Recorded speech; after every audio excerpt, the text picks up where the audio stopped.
several adjustments on this tool also. And then just closing up, this is going to allow us to cut the exact diameter that we need.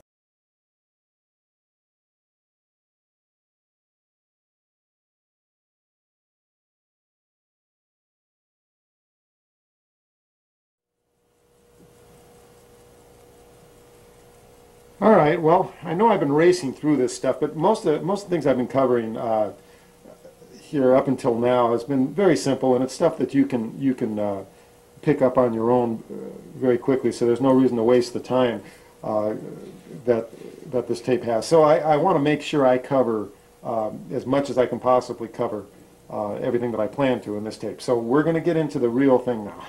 So the real adjustments. I told you that we were going to. This is the watch that's all messed up. If you remember, it won't wind right, or like I said, it was all haywire. And we're going to repair this. Okay, we're going to make the simple adjustment to make that work.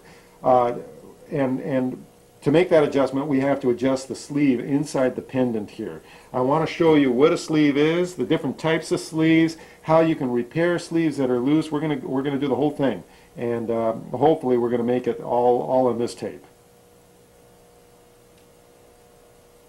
Okay, what I'm holding here is a sleeve. This is the part that fits down in the pendant. This is the thing, this is the piece that's going to be doing all the work, all the little magic that we're going to be doing in a second. I'll get a great close-up of this in a minute. I just want to show you something.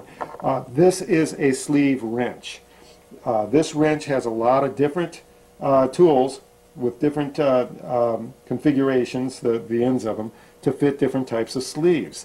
This particular sleeve, you can see, has four slots in it, and there is a corresponding tool here that will fit right into that, and that's not it. There it is. It's right there. And this is how you adjust it in and out of the pendant. We'll be doing that in a second. Now let's get a much better close-up of this for you.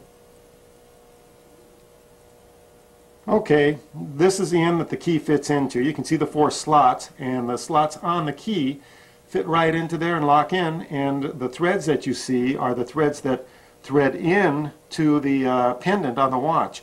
And this way you can adjust the sleeve up and down, and that is the adjustment that affects the setting of the hands and the winding, the problem that I just showed you in that other watch. If we back out a little bit here, you'll see some more slots on the sleeve, which there are four slots there, and that allows the sleeve itself, which is spring steel, to expand or contract around the stem. I'll show you exactly how that works. Usually the threaded part of the sleeve it's usually brass.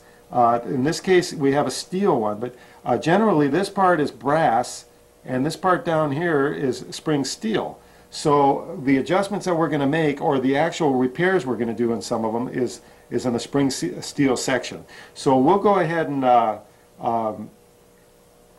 get into that in a second. I'll show you a little bit on a drawing. But once again, this is the part right here where the key is fitting in, and the adjusting is being done, and those are the threads that are being held into the pendant. All right. We have a picture of our drawing of a stem here.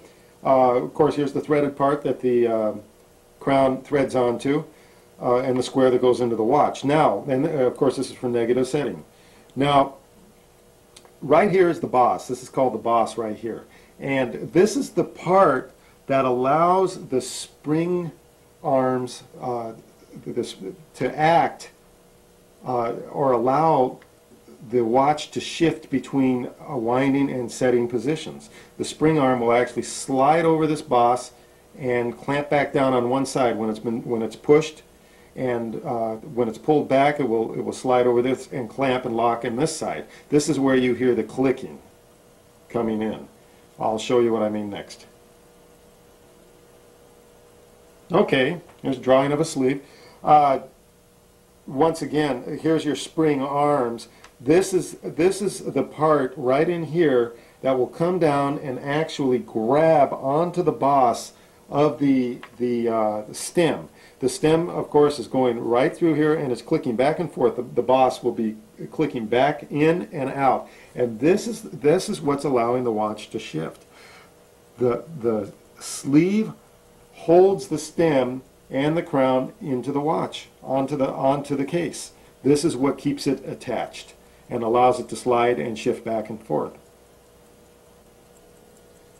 Okay, and I'll demonstrate what I'm talking about here. Let's take this crown off. This is the whole assembly, without the pendant, obviously.